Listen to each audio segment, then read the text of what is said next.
सूर्य उपासना और लोक आस्था के महापर्व छठ को लेकर राज्य भर में वातावरण भक्तिमय। भगवान भुवन भास्कर को पहला अर्घ्य आज।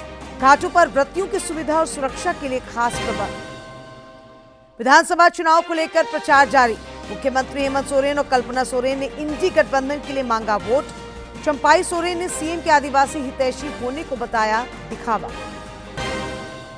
सीईओ ने राजनीतिक दलों के प्रतिनिधियों के साथ की बैठक। चुनावों की शुचिता और निष्पक्षता सुनिश्चित करने के लिए सहयोग का किया आग्रह।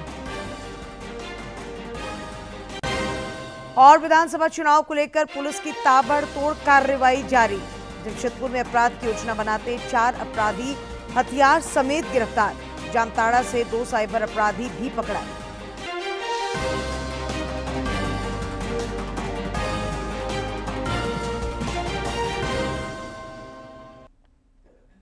नमस्कार, खबरें झारखंड में आपका स्वागत है। मैं हूं डॉक्टर शीता आनंद और अब समाचार विस्तार से।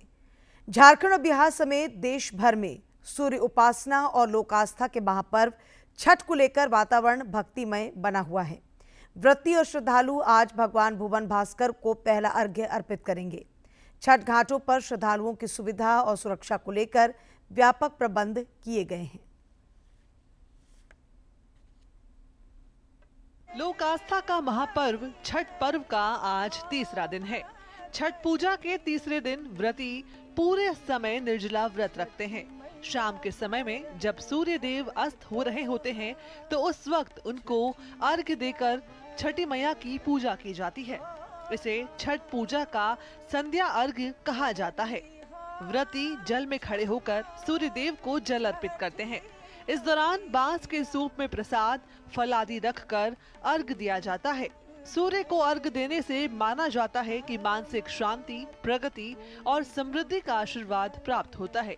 यह व्रत महिलाएं संतान के सुखी जीवन की कामना और परिवार की सुख समृद्धि के लिए रखती हैं।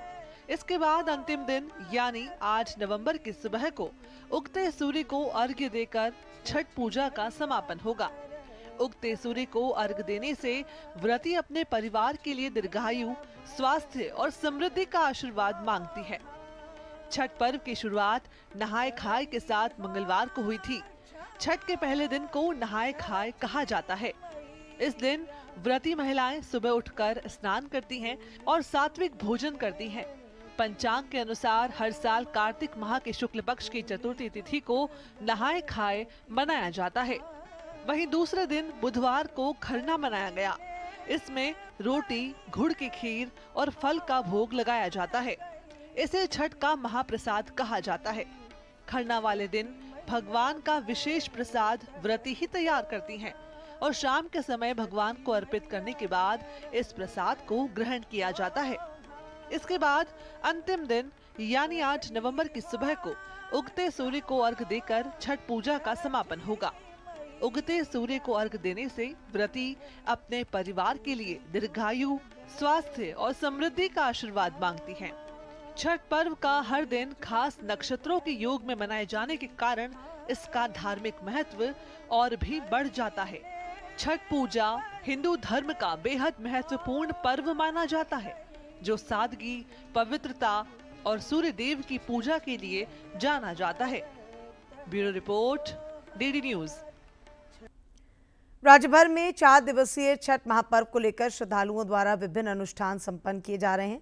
खास और आम सभी लोक आस्था के इस महापर्व में शामिल हो रहे हैं। मूल रूप से केरल की रहने वाली पलामू की पुलिस अधीक्षक रीश्मा रमेशन भी छठ कर रही हैं। रीश्मा रमेशन का ये तीसरा छठ पर्व है। उन्होंने इस पर्व के महत्व को समझते हुए पूरी श्रद्धा के साथ इसे अपनाया है। पेश है ये खास रिपोर्ट। जिले की पुलिस अधीक्षक रीश्मा रमेशन ने अपने आवास पर पूरे विधि विधान के साथ छठ महापर्व की शुरुआत की। उन्होंने एक आम व्रती की तरह छठ अनुष्ठान किए और प्रसाद भी स्वयं तैयार किया। मूल रूप से केरल की रहने वाली पलामू एसपी रीश्मा रमेशन ने बताया कि उन्हें छठ पर्व से विशेष लगाव है। ये उनका तीसरा और पलामू में पहला छठ पर्व है। तो फिर जब मैं अपने कैडर ट्रांसफ़र करके यहाँ पे आए और महापर्व के बारे में पता चला तो मैंने सोचा कि हम इस परंपरा को फिर से इस फैमिली में हम शुरू करेंगे। तो इसीलिए हम 2022 में पहली बार छठ किए और लगातार मेरा तीसरा साल है। एसपी के पति अंजनी अंजान, जो खुद भी पुलिस अधीक्षक हैं, उन्होंने बताया कि उनकी पत्नी जब से बिहार और झारखंड की संस्कृति में रची बसी हैं, तब से छठ पर्व से परिचित हुई हैं। इसे बड़े ही उत्साह के साथ वो मनाती हैं। करके यहाँ झारखंड में आ गई, जो मूलतः केरला की रहने वाली हैं। तो उसके बाद जब मैं लातेहार एसपी था तब 3 साल वहाँ हम लोगों ने छठ किया था, और इस बार जब ये पलामू एसपी हैं तो हम लोग यहाँ से छठ कर रहे हैं। और इस त्यौहार को हम लोग पूरे नियम से, पूरे विधि विधान से, पूरी आस्था के साथ सब परिवार के सभी सदस्यों के साथ मिलकर हम लोग मनाते हैं। रीश्मा रमेशन का लोक आस्था के महापर्व छठ के प्रति प्यार, श्रद्धा और समर्पण ही है जो उन्हें अपने मूल राज्य केरल से दूर होने के बावजूद इससे जुड़ा हुआ रखता है। पलामू से जसप्रीत सिंह की रिपोर्ट। भारतीय पर्व त्योहार पर्यावरण संरक्षण का भी संदेश देते हैं।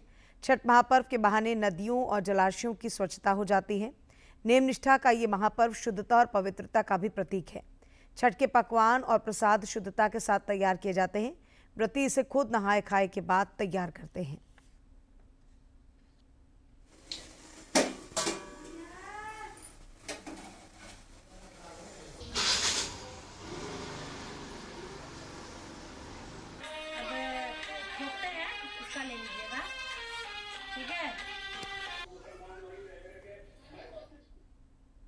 इधर छठ को लेकर बाजार भी गुलजार हैं और श्रद्धालु पूजन सामग्रियों की खरीदारी में व्यस्त हैं। लोहरदगा में बाजारों में काफी चहल पहल देखी जा रही है। आपका प्रश्न किस बोल रहे हैं?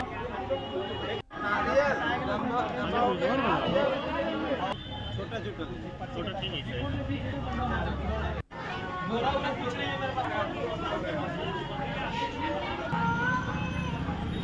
पूजा का मार्केटिंग बहुत जोरों से हो रहा है। लग रहा है कि छठ पूजा पिछले बार से दुगना हो रहा है। भीड़ भाड़ को देखते हुए लग रहा है कि व्यवस्था भी बहुत बढ़िया की है। हम लोग छठ व्रतियों के लिए सस्ते दामों में फल उपलब्ध कराए हैं। गिरिडीह जिला के राजधनवार का ऐतिहासिक राजा छठ घाट व्रतियों और श्रद्धालुओं के लिए सज धज कर तैयार है। इस बार राजा छठ घाट नदी पर वंदे भारत ट्रेन की तर्ज पर बना पुल आकर्षण का केंद्र है। गिरिडीह जिला के राजधनवार के ऐतिहासिक राज छठ घाट में अलौकिक सजावट हर वर्ष चर्चा का विषय रहती है। इस वर्ष भी धनवार छठ पूजा महासमिति ने छठ घाट नदी पर एक घाट से दूसरे घाट पर जाने के लिए वंदे भारत ट्रेन रूपी पुल बनाया है, जिसमें एसी लगा हुआ है।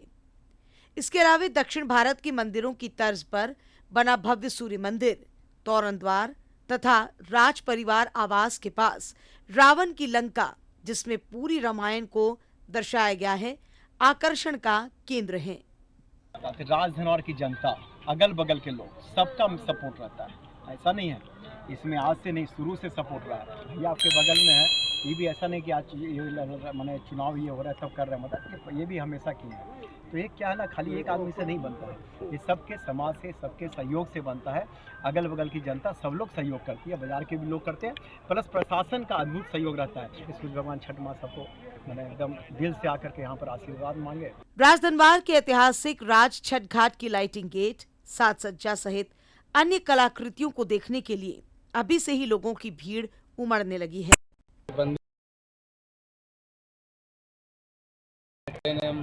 साक्षात उतारा गया है दृश्य, और उधर जो आप गेट देख रहे हैं वो साउथ का गेट, वो भी उधर दृश्य दिया गया है। छठ पूजा महासमिति राजधनवार के द्वारा यहाँ हर वर्ष कुछ अलग हटकर सजावट की जाती है, जो लोगों को इस घाट पर आने को मजबूर कर देती है। गिरिडीह से रमेश प्रभाकर की रिपोर्ट। त्योहारों के मद्देनजर यात्रियों की अतिरिक्त भीड़ को देखते हुए भारतीय रेल द्वारा आज भी कई विशेष रेलगाड़ियां चलाई जा रही हैं। हटिया दुर्ग स्पेशल ट्रेन का भी आज परिचालन किया जा रहा है। इसके अलावा अन्य मार्गों पर भी त्योहारी विशेष ट्रेनें चलाई जा रही हैं। रेल यात्रियों की सुविधा और सुरक्षा के लिए भारतीय रेल ने व्यापक स्तर पर प्रबंध किए हैं। रेलवे स्टेशनों पर भी आरपीएफ के जवान रेलगाड़ियों में लोगों को बिठाने में मदद कर रहे हैं। इसके अलावा लगातार अनाउंसमेंट के माध्यम से यात्रियों को ट्रेनों के संबंध में जरूरी जानकारियां भी दी जा रही हैं, ताकि उन्हें कोई असुविधा ना हो। रेलवे के कर्मचारी भी यात्रियों को भरपूर सहयोग कर रहे हैं। छठ पूजा के बाद वापसी की भीड़ को प्रबंधित करने के लिए भारतीय रेलवे ने कल से 11 नवंबर तक प्रतिदिन 160 से अधिक ट्रेनों के परिचालन के लिए निर्णय लिया है। 30 दिनों में 4,521 विशेष ट्रेनों में 65 लाख यात्रियों के परिवहन की उल्लेखनीय उपलब्धि दर्ज की है। बिल्कुल, साथ ही आपको ये भी बता दें कि 1 अक्टूबर से 30 नवंबर 2024 तक यानी त्योहारी अवधि के दौरान बढ़ी हुई यात्रा मांग को पूरा करने के लिए भारतीय रेलवे ने कुल 7,724 विशेष ट्रेनों की घोषणा की, जो पिछले साल की 4,429 विशेष ट्रेनों की तुलना में 73% की वृद्धि है। और इसी कड़ी में भारतीय रेलवे ने छठ पूजा के लिए पिछले 4 दिनों में प्रतिदिन औसतन 175 विशेष ट्रेनें संचालित की हैं। अब भारतीय रेलवे छठ पूजा उत्सव की समाप्ति के साथ 8 नवंबर 2024 से शुरू होने वाली वापसी की तैयारी कर रहा है। लौटने वाले यात्रियों के लिए विशेष ट्रेनों की घोषणा की गई है। साथ ही स्थानीय मांग को पूरा करने के लिए आवश्यकता अनुसार समस्तीपुर, दानापुर डिवीजनों और अन्य डिवीजनों के लिए अतिरिक्त ट्रेनों की योजना बनाई गई है। साथ ही आपको बता दें कि छठ पूजा के लिए वापसी की भीड़ 8 नवंबर 2024 को सूर्योदय के बाद से ही शुरू होने वाली है, जिसके लिए 164 विशेष ट्रेनें निर्धारित की गई हैं। इसके बाद 9 नवंबर के लिए 160 ट्रेनें, 10 नवंबर के लिए 161 और 11 नवंबर के लिए 155 विशेष ट्रेनों की योजनाएं हैं। और इसी के साथ भारतीय रेलवे ने त्योहारी सीजन की मांग को पूरा करने के लिए 4 नवंबर 2024 को ही एक ही दिन में 3 करोड़ से ज्यादा यात्रियों को परिवहन करके एक ऐतिहासिक उपलब्धि भी हासिल की है। आपको बता दें कि इस दिन भारतीय रेलवे ने रिकॉर्ड संख्या में 120.72 लाख गैर उपनगरीय यात्रियों को यात्रा कराई है और इसमें से 19.43 लाख आरक्षित यात्री, साथ ही 101.2 लाख अनारक्षित गैर उपनगरीय यात्री इसमें शामिल हैं। और इस तरह उपनगरीय यातायात रिकॉर्ड 1 करोड़ 80 लाख यात्रियों तक पहुंच गया है, जिससे यह वर्ष का सबसे अधिक एक दिवसीय यात्री आंकड़ा बन गया है। लोक आस्था के महापर्व के इतर झारखंड में आजकल लोकतंत्र का महापर्व भी चल रहा है। प्रचार और जनसंपर्क अभियान में सभी गठबंधन और पार्टियों के नेता खूब पसीना बहा रहे हैं। छठ के बाद इसमें और तेजी आने की संभावना है। प्रधानमंत्री सह भाजपा के स्टार प्रचारक नरेंद्र मोदी प्रचार के सिलसिले में दूसरी बार 10 नवंबर को राज्य के चुनावी दौरे पर आएंगे।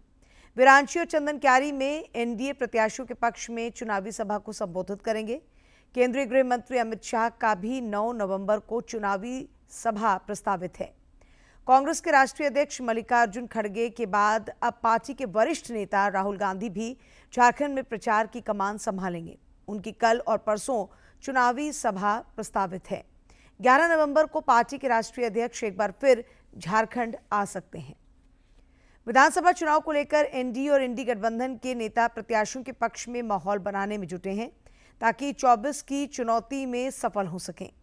मुख्यमंत्री से झामुमो के स्टार प्रचारक हेमंत सोरेन भी चुनावी सभाओं के माध्यम से वोटरों से समर्थन मांग रहे हैं।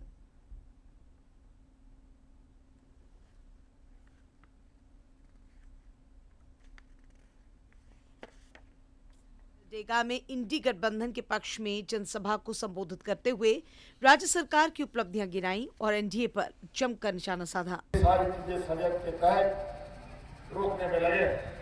कुछ अभी भी लोग उनके लिए चेहरा छुपा के काम में लगे। सारे चिन्हित हो चुके हैं। 5 साल और सरकार बनाइए। भारतीय जनता पार्टी का जो पेड़ है 5 साल में आधा सूख चुका है। अगले 5 साल में पूरा का पूरा सूख जाएगा। यह ठंडा करने वाला भी। उन्होंने लोगों को सरकार द्वारा जनहित में शुरू की गई योजनाओं की जानकारी देते हुए वोट काटने वाले प्रत्याशियों से सचेत भी किया। आज इनको आदिवासी, दलित, पिछड़ा, गुरुआ लोगों से कोई लेना देना नहीं। आज इसीलिए हम आपके पास हक अधिकार के साथ आए हैं कि आपका हम दुख बांटते हैं, आपका तकलीफ बांटते हैं, आपका बोझ अपने कंधे में लेते हैं। और आज उसका पहला उदाहरण, आज इस राज्य का हर गरीब गुरुआ, किसान, मजदूर, मध्यवर्गीय व्यक्ति का आज हम लोगों ने 10, 20, 50 लाख, 2 लाख रुपया का बिजली का बकाया बिल माफ कर दिया है।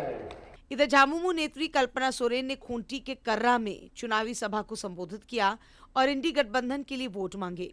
तोरपा और खूंटी प्रत्याशी के पक्ष में प्रचार करते हुए उन्होंने सरना, धर्म कोड समेत अन्य मुद्दों पर भाजपा को घेरा। मैं आपको ये बताना चाहती हूँ कि हेमंत सोरेन जी निरंतर झारखंड की लड़ाई, झारखंड के मान सम्मान और अपने हक को एकदम लेने के लिए तैयार है। और आज जो झारखंड का बहुत अहम मुद्दा है हमारा सरना धर्म कोड, ये सरना धर्म कोड को हमारी विधानसभा से हमारी झारखंडी सरकार ने पारित कराया, आगे जाके केंद्र सरकार रोक देती है। जलटंडा में चुनावी सभा को संबोधित करते हुए झामुमो नेत्री कल्पना सोरेन ने कहा कि विभिन्न चुनौतियों के बावजूद हेमंत ने हिम्मत नहीं हारी और राज्य के विकास के लिए लगातार काम कर रहे हैं। आज हेमंत सोरेन जी की दूरगामी सोच है कि हमारा झारखंड विकसित हो, हमारा झारखंड शिक्षित हो और साथ में ही हमारे लोगों के लिए, खास करके मैं आपको बताना चाहूंगी झारखंड की जनता को, अब तक हेमंत सोरेन जी ने 25 लाख परिवारों को अबुआ आवास देने का काम किया है, 3 कमरे के साथ रसोई घर देने का काम किया है और इसका लाभ उनको पहुंच चुका है। इस मौके पर कई नेता और बड़ी संख्या में कार्यकर्ता मौजूद थे। सिमडेगा से मनोज कुमार सिन्हा मनु और खूंटी से ज्योत्सना के साथ ब्यूरो की रिपोर्ट। पूर्व मुख्यमंत्री सह भाजपा नेता चंपाई सोरेन ने पूर्वी सिंहभूम अंतर्गत बोड़ाम के हाटतोला मैदान में आजसू पार्टी के प्रत्याशी रामचंद्र सहिस के समर्थन में चुनाव प्रचार किया। सह भाजपा नेता चंपाई सोरेन ने पूर्वी सिंहभूम अंतर्गत बोड़ाम के हाटतोला मैदान में चुनावी सभा को संबोधित करते हुए सीएम हेमंत सोरेन पर आदिवासियों का हितैषी बनने का दिखावा करने का आरोप लगाया। ये आप लोगों को बताएंगे ये 4.5 साल जो वर्तमान सरकार जेएमएल कांग्रेस आरजेडी आई इस बीच में 4.5 साल में आज 4.5 साल के बाद 5 महीना का हम आप लोगों को बताएंगे जो उस सरकार ने 5 महीना हम सरकार चलाया था। उन्होंने कहा कि राज्य में एनडीए की सरकार बनी तो बांग्लादेशी घुसपैठियों को खदेड़ा जाएगा ताकि संथाल की अस्मिता सुरक्षित रहे।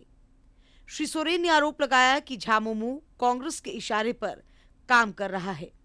जो कांग्रेस आज झारखंड आंदोलन के ऊपर गोली चलाने का काम किया है, आज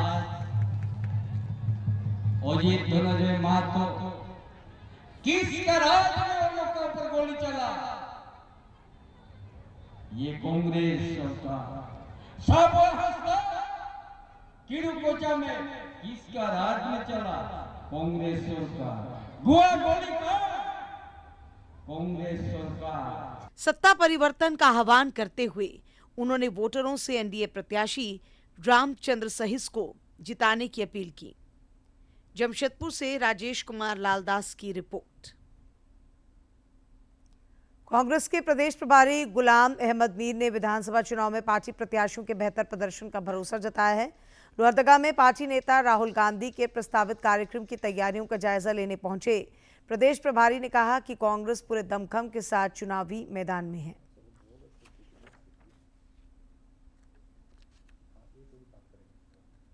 वो आप बताइए, वो रामेश्वर जी यहाँ पर आए हैं, आप बताइए, ये कह रहे हैं कि यहाँ पर कोई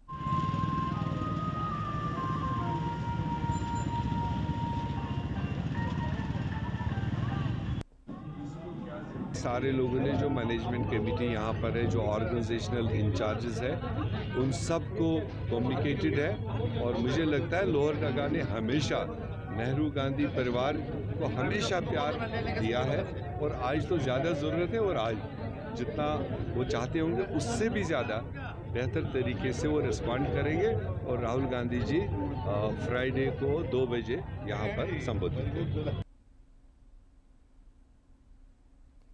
राज्य के सभी 81 विधानसभा क्षेत्रों में चुनावी महासंग्राम की तस्वीर साफ हो चुकी है।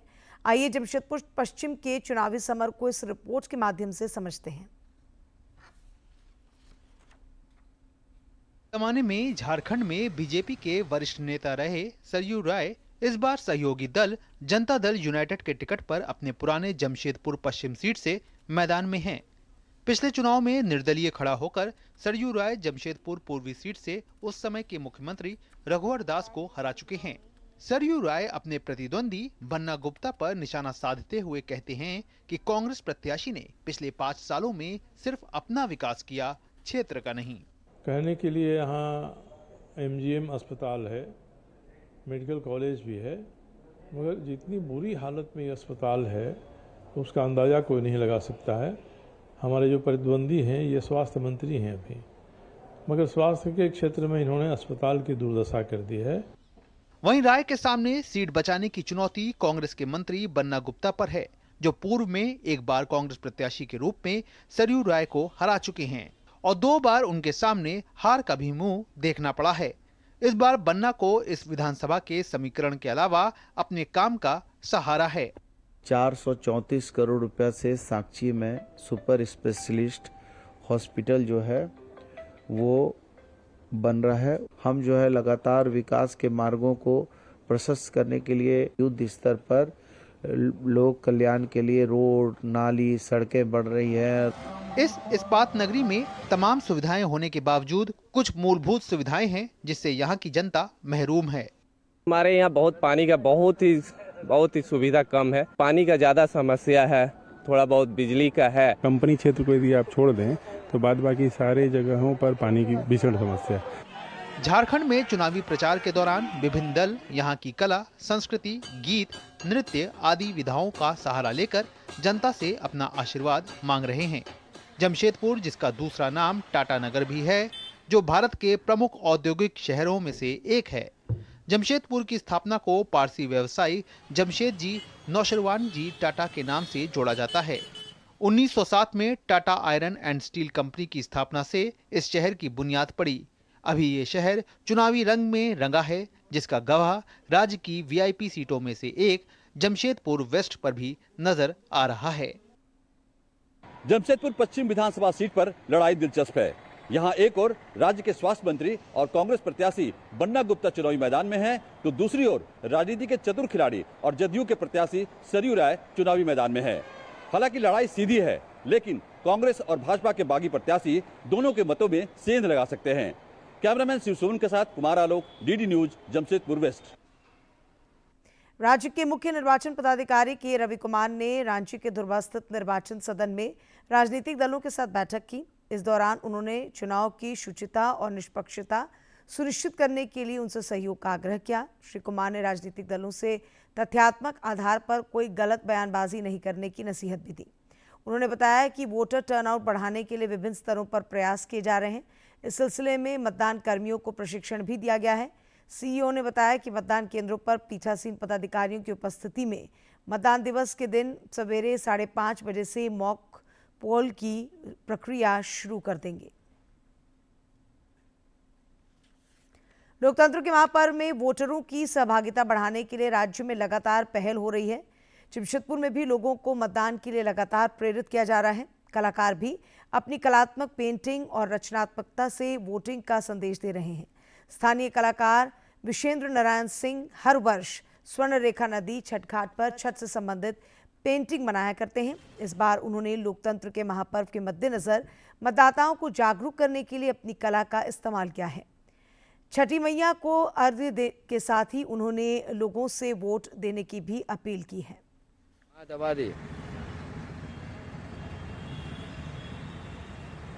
एक आर्टिस्ट हूँ तो एक तरह से लोगों को संदेश देता हूँ जागरूकता के लिए। तो इस बार मैंने छठ पर हर साल की तरह इस बार भी मैंने छठ पे बनाया है और इस बार मैंने ये दिखाया है कि हम लोग के छठ के सामने ठीक जस्ट ये एक और पर्व है जो चुनाव का पर्व, महालोक पर्व। तो इस पे मैंने एक छठ पे उस पे संदेश दिया है कि छठ के बाद आप जरूर करें। लोहरदगा में स्वीप कोषांग की ओर से मतदाता जागरूकता को लेकर समाहरणालय मैदान से बाइक रैली निकाली गई, जो शहर के प्रमुख मार्गों से होकर गुजरी। इस रैली को उप विकास आयुक्त दिलीप प्रताप सिंह शेखावत ने रवाना किया और लोकतंत्र के महापर्व में लोगों से बढ़ चढ़कर भागीदारी सुनिश्चित करने की अपील की।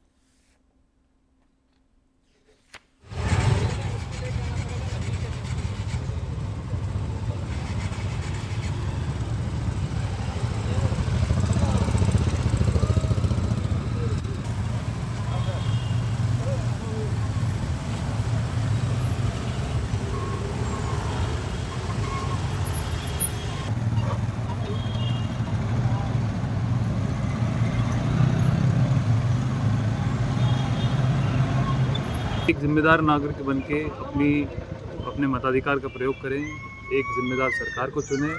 और ये जो जन भागीदारी है ये बहुत इम्पोर्टेंट है, बहुत ही महत्वपूर्ण है, क्योंकि आने वाले समय के अंदर यही निर्णायक साबित होगा कि किस तरह की पॉलिसीज़, किस तरह की स्कीम्स, किस तरह की योजनाएं लोगों के बीच में जाती है, लोगों को किस तरीके से लाभ मिलता है। और एक लोकतंत्र की असली मजबूती जो है उसके चुनावों में होती है। चुनाव में बढ़ चढ़कर लोगों को हिस्सा लेना चाहिए और हर वर्ग के लिए, महिला हैं, पुरुष हैं, चाहे वो PWDs हैं, ट्रांसजेंडर्स हैं, हम लोग एक इंक्लूसिव वोटिंग करने के प्रयास के अंदर प्रयासरत हैं और चाहते हैं कि इससे पूरे लोहरदगा जिले के अंदर एक अच्छा मैसेज जाए। इसीलिए इस बाइक रैली का हम लोगों ने भारत निर्वाचन आयोग ने देश में लोकतांत्रिक व्यवस्था को स्थापित करने में दुनिया में नज़ीर पेश की है। भारतीय लोकतंत्र के अलावे भारत की समृद्धशाली कला संस्कृति भी हमेशा से विश्व समुदाय को अपनी ओर आकर्षित करती रही है। फ्रांस और यूक्रेन का एक प्रतिनिधिमंडल सरायकेला खरसावां के ईचागढ़ प्रखंड अंतर्गत सुदूरवर्ती चोगा गांव स्थित नटराज कला केंद्र पहुंचा। इस 9 सदस्यीय प्रतिनिधिमंडल ने कला केंद्र के कार्यों का बारीकी से अवलोकन किया और छऊ नृत्य, मुखौटा, पोशाक निर्माण और कलाकारों के बारे में जानकारी हासिल की। ये विदेशी मेहमान मतदाता जागरूकता कार्यक्रम में भी शामिल हुए। समावेशी मतदान सुनिश्चित करने के लिए भारत निर्वाचन आयोग अनवरत प्रयास में जुटा है। इस सिलसिले में पूर्वी सिंहभूम अंतर्गत पोटका के दुर्गम पहाड़ियों और प्रकृति की गोद में बसे लखाईडी गांव में भी इस बार मतदान केंद्र बनाया गया है, जिससे ग्रामीणों में खासा उत्साह है। उन्होंने बताया कि पहले उन्हें मतदान के लिए लगभग 16 किलोमीटर दुर्गम पहाड़ियों के रास्ते आना और जाना पड़ता था। आयोग की इस पहल से वे अब अपना आसानी से मताधिकार का उपयोग कर सकेंगे।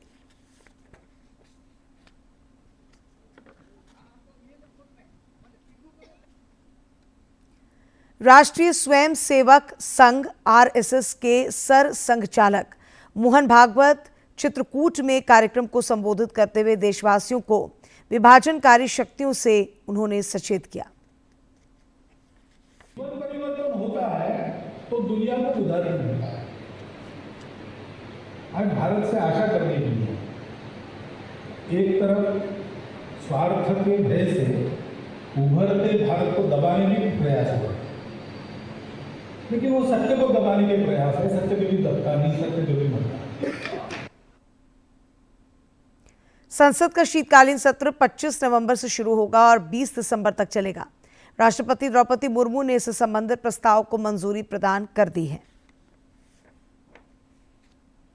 राष्ट्रपति ने भारत सरकार की सिफारिश पर 25 नवंबर से 20 दिसंबर 2024 तक शीतकालीन सत्र 2024 के लिए संसद के दोनों सदनों को बुलाने के प्रस्ताव को मंजूरी दे दी है। इस सत्र में कई महत्वपूर्ण बिल पेश किए जा सकते हैं। 26 नवंबर को संविधान दिवस पर संविधान को अपनाने की 75वीं वर्षगांठ पर संविधान सदन के सेंट्रल हॉल में कार्यक्रम मनाया जाएगा। जमशेदपुर के बर्मा माइन से पुलिस ने अपराध की योजना बनाते 4 अपराधियों को गिरफ्तार कर जेल भेज दिया है। इन अपराधियों के पास से एक देसी पिस्टल, देसी कट्टा, 2 कारतूस और एक बाइक बरामद की गई है। ये लोग एक खाली क्वार्टर में अपराध की योजना बनाने के लिए इकट्ठा हुए थे। पुलिस ने गुप्त सूचना के आधार पर छापेमारी कर चारों को धर दबोचा। और अंत में मुख्य समाचार एक बार फिर।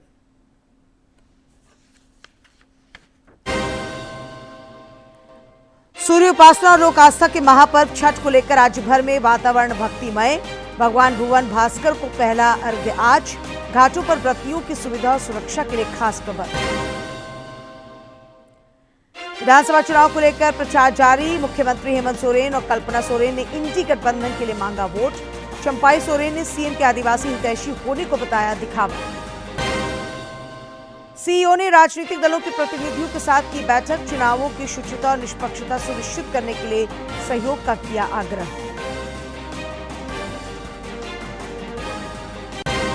और विधानसभा चुनाव को लेकर पुलिस की ताबड़तोड़ कार्रवाई जारी। जमशेदपुर में अपराध की योजना बनाते 4 अपराधी हथियार समेत गिरफ्तार। जामताड़ा से 2 साइबर अपराधी भी पकड़ाए।